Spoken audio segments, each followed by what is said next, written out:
जय श्री कृष्ण। गोकुल से कृष्ण को बुलाना और कृष्ण और बलराम का गोकुल से मथुरा आने के बाद मथुरा नगरी में भ्रमण करना। मथुरा नगरी में भ्रमण करने के साथ साथ उन्होंने जहाँ भी गए अपने पद चिन्ह छोड़े हैं, जैसे धोबी को मारा या दर्जी और कुब्जा से, जैसे नगरवासियों से, और अंत में धनुष यज्ञ के धनुष को तोड़ते समय वहाँ के पहरेदारों से। जो व्यवहार उनका रहा, उन्होंने जहाँ जिस तरीके की आवश्यकता थी वैसे व्यवहार किया है और धनुष यज्ञ के पहरेदारों के साथ लड़ाई भी की है।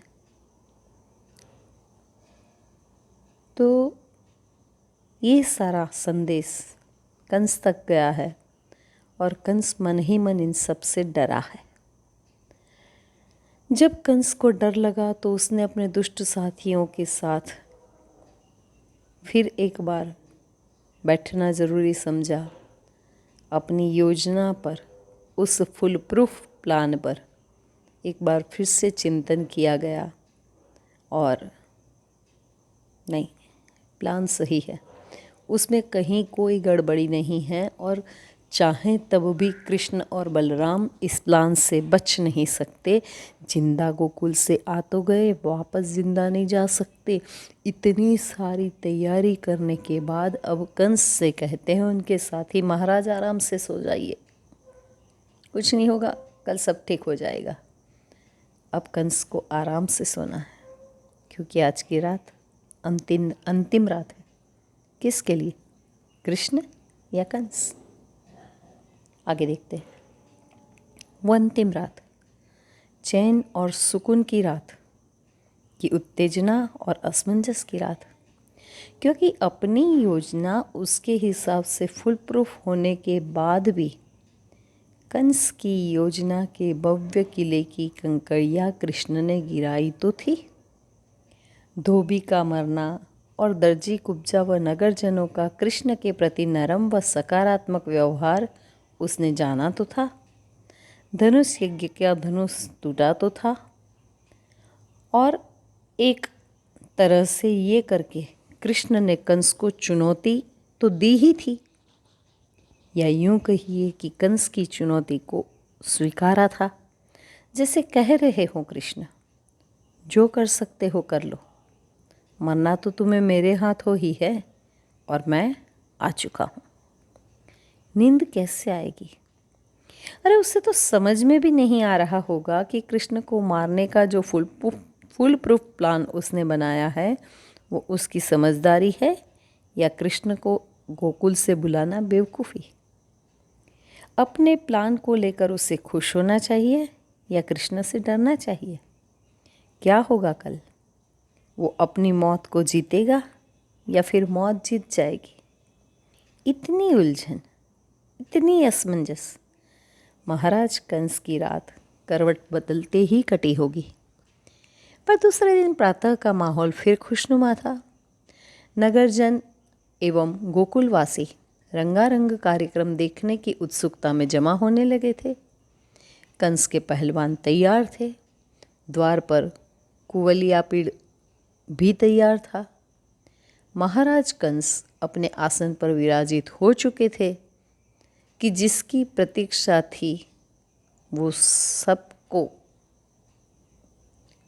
महाराज कंस अपने आसन पर विराजित हो चुके थे कि जिसकी प्रतीक्षा थी सबको, वो कृष्ण और बलराम का आगमन हो गया।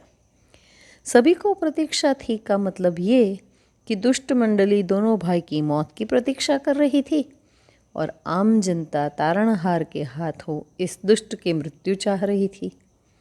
दोनों भाई के आगमन पर योजना अनुसार गजराज ने द्वार रोका और शराब के नशे में मदमस्त गजराज के पांव तले जब दोनों भाइयों को कुचलने का प्रयास किया गया, जैसे कि पहले से तय था, तो उल्टा दोनों भाई ने मिलकर गजराज को ही स्वधाम पहुंचा दिया और उसके दंतशूल निकालकर उसे तलवार की तरह लहराते हुए अखाड़े में दाखिल हुए। एक तो हाथी ऊपर से नशे में मदमस्त। इतनी शराब उसको पिलाई गई थी कि उसका महावत भी बहुत मुश्किल से उसको काबू में कर पा रहा था। ऐसे मदमस्त हाथी को दोनों भाइयों ने मिलकर मारा था। न केवल मारा है बल्कि उसके दंतसूल उखाड़े हैं और फिर तलवार की भांति उसको लहराते हुए अखाड़े में दाखिल हुए हैं। तो कंस के फुल प्रूफ प्लान का पहला हिस्सा ध्वस्त हो चुका था। अब योजना अनुसार दोनों पहलवान चाणूर व मुष्टिक ने दोनों भाइयों को द्वंद्व युद्ध के लिए ललकारा और कृष्ण और बलराम ने उन दोनों का भी अंत कर दिया। अब बारी कंस की थी, सो छलांग लगाकर कंस के आसन तक पहुंच गए। स्वयं को दोनों ओर से दोनों भाइयों से घिरा देखकर कंस घबरा गया और आनन फानन में उसके पास जितने भी हथियार थे उससे दोनों के ऊपर वार करने लगा। पर आज उसका हर वार खाली जा रहा था। उसका अंतिम समय जो आ चुका था। सारे शस्त्र समाप्त होने पर वो भागने लगा, पर कृष्ण ने उसे उठाकर नीचे अखाड़े में पटक दिया और कूदकर उसकी छाती पे चढ़ गए।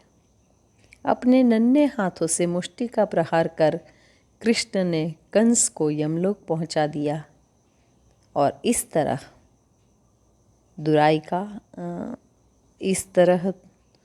दुराचार का, दुष्टता का एक युग समाप्त हुआ।